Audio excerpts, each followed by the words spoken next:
Welcome back to the show. Rick Tittle with you, coast to coast, around the world on American Forces Radio Network. It's our pleasure to welcome to the show author Dave Liu.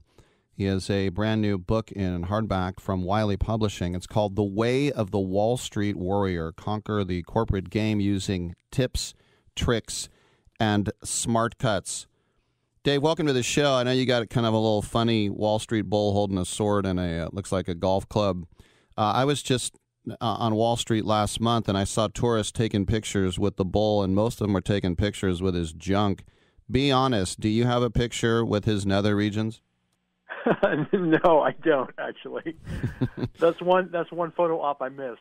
All right, well, in the subtitle, Tips, Tricks, and Smart Cuts, they say fake it till you make it. Are there shortcuts in Wall Street?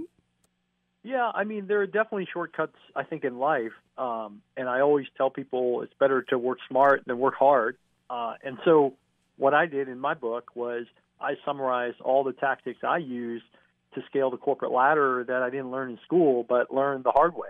And I wrote this book originally for my two boys because I wanted them to have all the benefit of their old man and use them regardless of whatever industry they went to. So the tactics I write about in my book really apply to any competitive industry.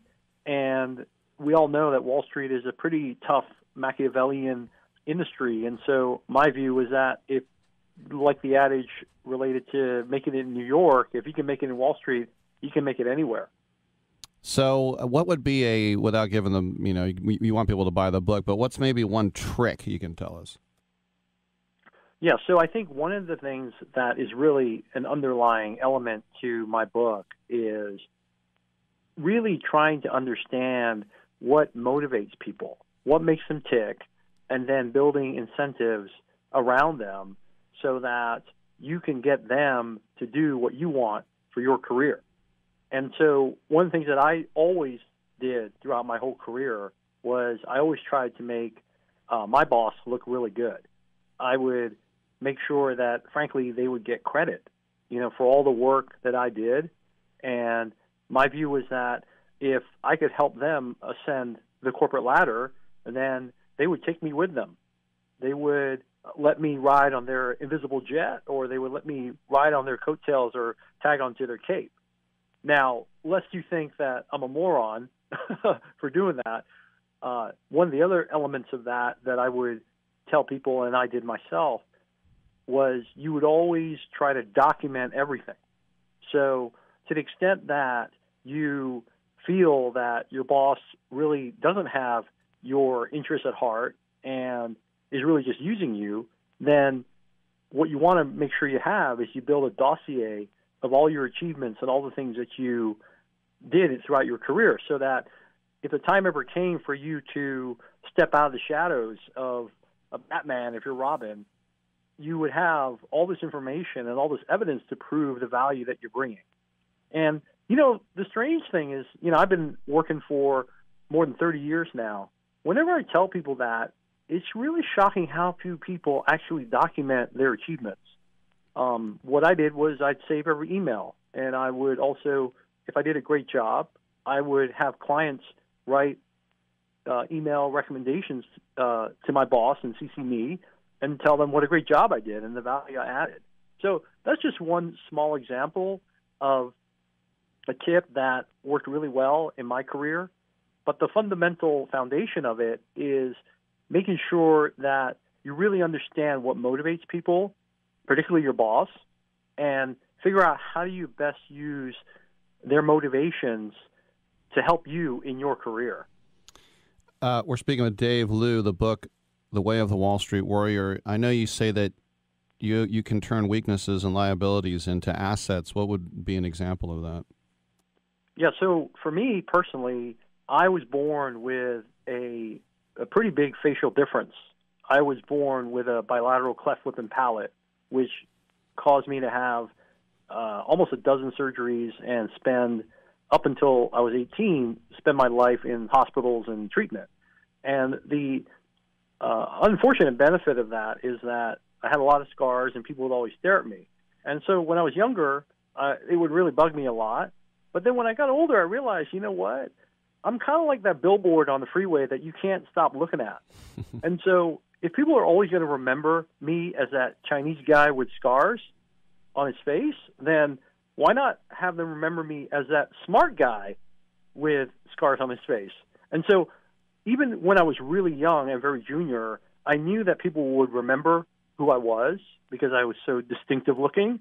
And so I would always try to make sure that in every meeting, every interaction I had, I would try to say at least one intelligent thing and bring at least one intelligent thing to the table. And that really worked to my advantage. And even to this day, I think there are actually very few people that don't at least vaguely recall meeting me, even if it was only one encounter. So that's just one example of how I used what I think most people would say, well, that's a big disadvantage. I'd actually use it to my advantage because I'd make myself memorable in more than just a negative way, but really in a positive way as well. It's very interesting. So just listening to your last few answers, how much of this is knowing the nuts and bolts of Wall Street, and how much of it is just understanding human nature? It's really the latter. The book is called The Way of the Wall Street Warrior because I'm a Wall Street warrior. I was on Wall Street for 25 years, but I purposely wrote a book really to help people who feel underrepresented in any highly competitive industry.